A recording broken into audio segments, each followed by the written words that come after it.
Olá, bom dia, nono ano, tudo bem? Assim espero. Então vamos lá, retomando aí, né, a questão da genética, da hereditariedade. Mas não tem como falar de genética se não falar de Gregor Mendel, né? Quem foi ele? Quem é Gregor Mendel? Então nós temos aqui que é o pai da genética, né? Ele foi um monge, né, que foi considerado o pai da genética. Primeira lei de Mendel. O que ele trabalhou? Então nós temos aqui parte do seu sucesso se deve ao fato de ter considerado apenas uma característica por vez. Foram levados em conta características como a cor das sementes ou a textura das mesmas. Então nós temos aqui o que ele escolheu aqui, o que viabilizou esse estudo de Mendel. Por que ele escolheu a ervilha, por exemplo? A ervilha, por ser uma planta de curto período de vida, de ciclo, né, de vida, era mais rápido ele estudar para que se chegasse a um fator comum. Aí Mendel realizou a autofecundação desta planta filha e observou que nasceram 3 plantas amarelas e uma verde. Observa-se então que há um padrão de dominância de característica amarela sobre a verde. Acima estão os cruzamentos realizados por Mendel. Então, nós temos aqui a primeira geração parental, ou seja, o homem e a mulher, o pai e a mãe. Na primeira geração de filhos, ele teve aqui um homem, né? 2 homens, né?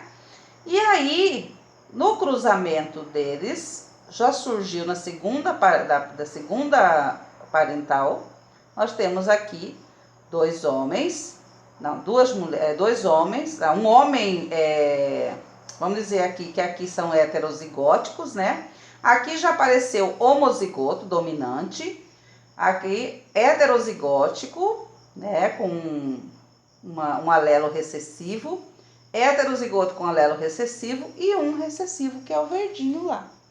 Então, você tem aqui essa parental, ou seja, a ervilha, nós temos aqui a ervilha, ela é homozigótica, né?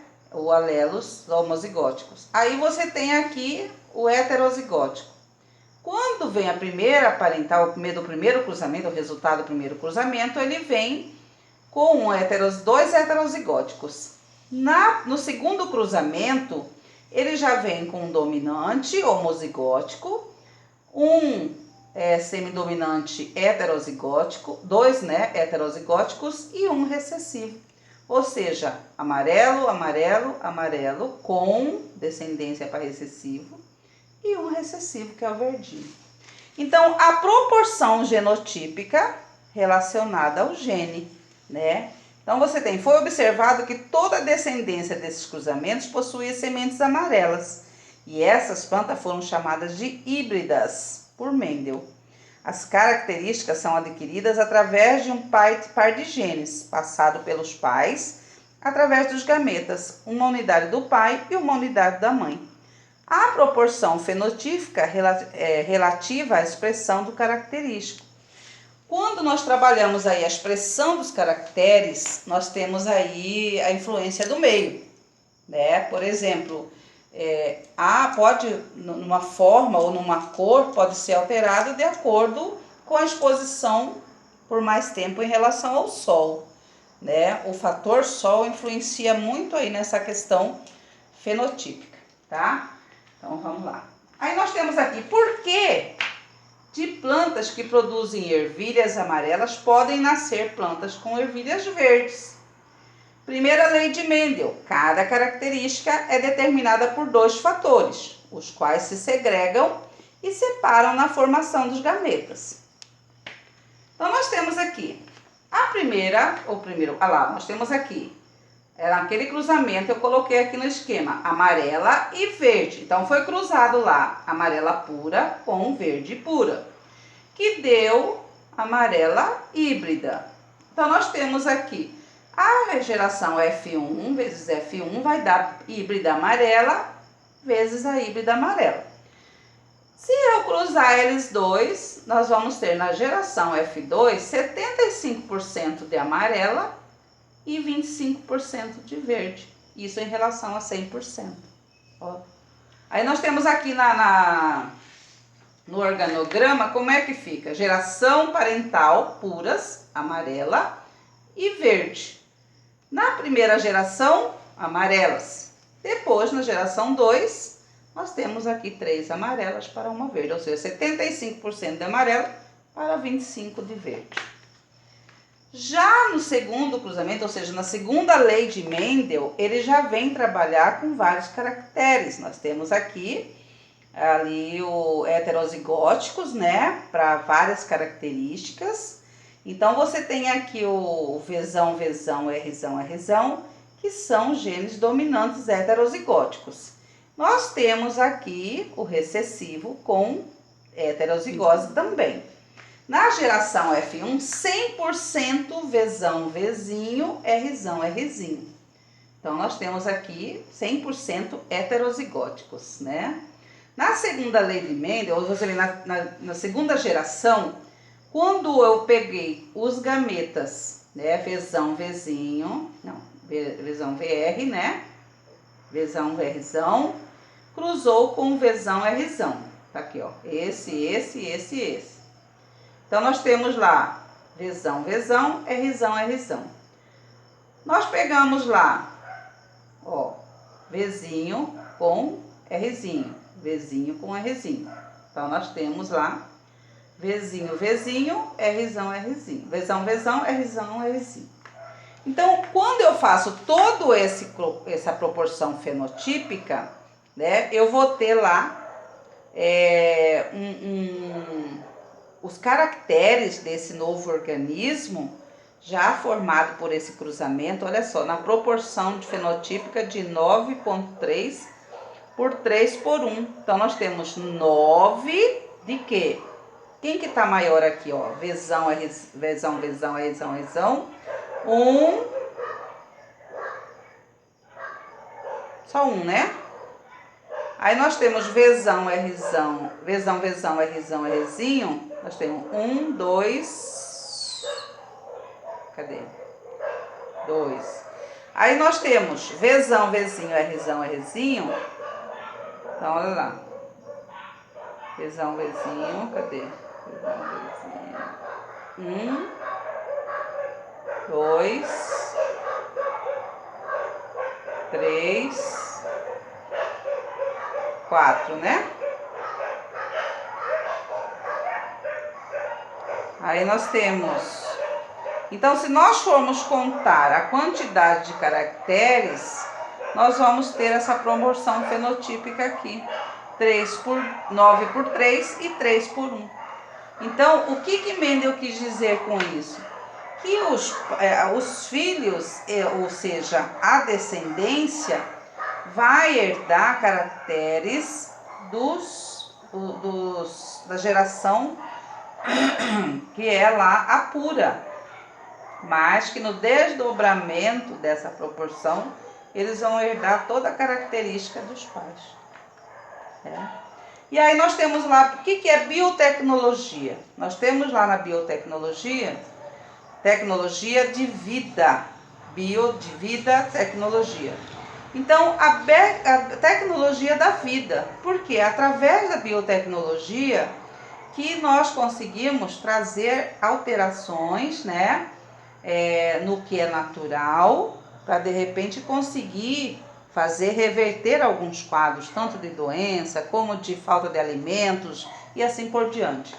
Por exemplo, na fermentações industriais, uma maior, por exemplo, hoje nós temos exemplos aí de frutas, né, e verduras que param mais tempo em mercado. Por que isso? Justamente por causa do melhoramento genético, né? Invenção de insumos. Hoje nós temos aí estabilizantes, conservantes que ajudam em tudo isso. Tudo graças às fermentações industriais, né? Produção de fármacos, ou seja, medicamentos, né? Com invenções aí através da tecnologia. Melhoramento genético, ou seja, uma vaca que produzia, por exemplo, 10 litros de leite, elas vão produzir 30 litros de leite. Nós temos exemplo aí de frango, que você compra um frango, né, de 1 quilo, 2 quilos no mercado. Na hora que você vai cozer ele, se você for pesar, você vai ver que tem menos de 1 quilo, né? Então, por quê? Porque esse melhoramento genético, ele acaba reduzindo o tempo vamos dizer assim, de produção, por um aceleramento, né? E também uma melhor, por exemplo, durabilidade, né? Para que esses produtos fiquem expostos nas prateleiras. Além, lógico, de maior produção, né? Maior melhoramento genético, produção de vacinas, né? Que ajudam na eliminação de doenças. Nós temos aí o exemplo de vírus, né? Que são injetados em nosso corpo, bactérias que são injetadas no nosso corpo, justamente para quê? Para estimular, né, que nossas células produzam antígenos que vão combater esses outros micro-organismos. Controle biológico, né? Nós temos aí justamente o quê? Como é que vai haver esse controle biológico para que não haja uma degradação do ambiente, não há pragas que derrotem plantação e assim por diante. Uso de micro-organismos na agricultura, ou seja, esses micro-organismos, eles vão combater, né, outros, para que não prejudiquem, né, de uma forma mais natural, evitando assim o uso de produtos que possam causar danos, né, na agricultura e até mesmo no ambiente. Culturas de tecidos e células. Então aqui entra a questão dos estudos, né, do corpo humano, de outros corpos, para que ajudem, né, na reposição de tecidos, melhoramento de células, e assim entra na questão aí até na questão da qualidade de seres vivos, né, que possam surgir. A clonagem ela serve também não só para os vegetais, mas também como os animais, né, na questão do melhoramento genético, entra a clonagem também. Análise do DNA. Essa análise do DNA, hoje na questão do caso de paternidade, né, descobrir quem é pai, quem é mãe, hoje ajuda muito, né, hoje aí na questão de investigação, análise do DNA, e também para doenças, descobertas de doença e cura para doenças. As transformações genéticas, né, como aí manipulação gênica, né, que vai ajudar aí também em cura de doenças e eliminação de micro-organismos e etc. A engenharia genética, ela pode ser definida como conjunto de técnicas capazes de permitir a identificação, manipulação e multiplicação de genes dos organismos vivos. Foi o que eu falei anterior. A biotecnologia e a engenharia genética, né? A biotecnologia corresponde a técnicas que têm permitido ao ser humano utilizar o organismo para obter produtos de interesse. E a engenharia genética vem aí com a geração de organismos transgênicos, mapeamento gênico, sequenciamento gênico, diagnóstico de pré-natais e doenças, terapia gênica, entre outras. Aí fica a atividade para vocês aí e boa atividade, um bom final de semana. Beijos!